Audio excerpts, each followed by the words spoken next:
county has some long-term lease agreements, and we would know where we stand on those issues also.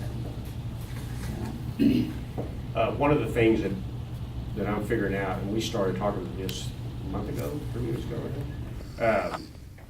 One of the things that I understand pretty clearly now is that this is not, I mean, this is a pretty complicated,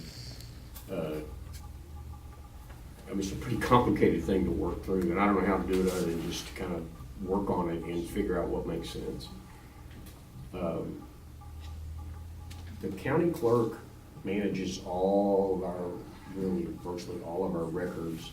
Do you have anything that you would care to add to what the discussion is?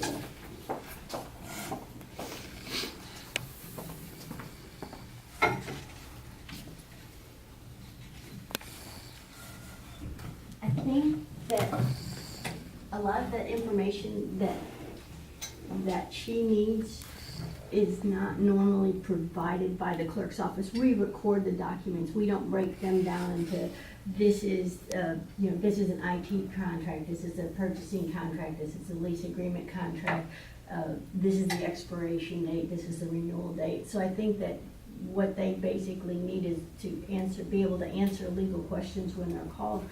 And we met with a vendor who's possibly going to try to come up with different options that will give her that information that can be coded in when the document comes in. And it's really countywide, it's not just me or someone needing it. I mean, I know Right, commissioners, right. I mean, it's really countywide, like everybody needs that information for their departments. And the citizens need to be able to know the orders or what the current law is in the county, so it's not just really our civil department. Yeah. I did provide the commissioners, just going through it with the judge, some of the search options that are available.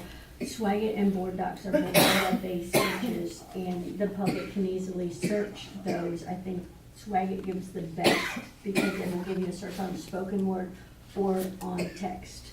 It will also take you to the agenda, whereas Board Docs is gonna have that backup documentation. So I think as we go further along with our video productions, our search capabilities will expand greatly.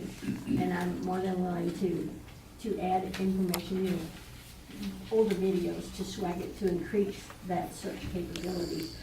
And we'll work with the DA to set up whatever. I think the immediate thing is to, as soon as we have a clear path forward, the immediate thing is to make sure that everything we do from now on is gonna give us that searchability function.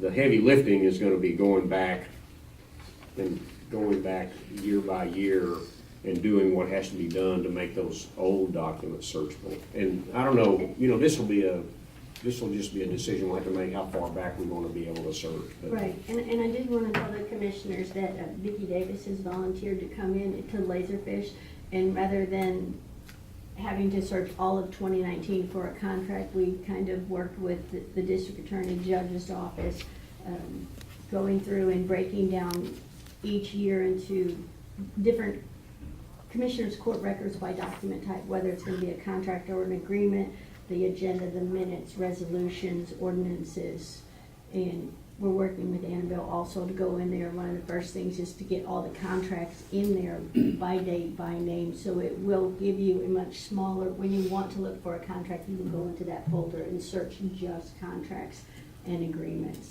my goal, ultimately, maybe not goal, but what I think would be the ultimate thing would be for a citizen to be able to go to the county's website, whatever they're looking for in terms of something, an agreement that we've had with an interlocal agreement we've had with one of the cities about helping to, share road maintenance or anything like that, with just a few simple words, be able to find anything in recent history that we've done. So, and make it a real easy, simple access. Because if the citizens would be able to do that, who are not in the county system, if we made it that easy, then any county employee would be able to do it also, even if they're not, hyper skilled as far as doing computer searches. So.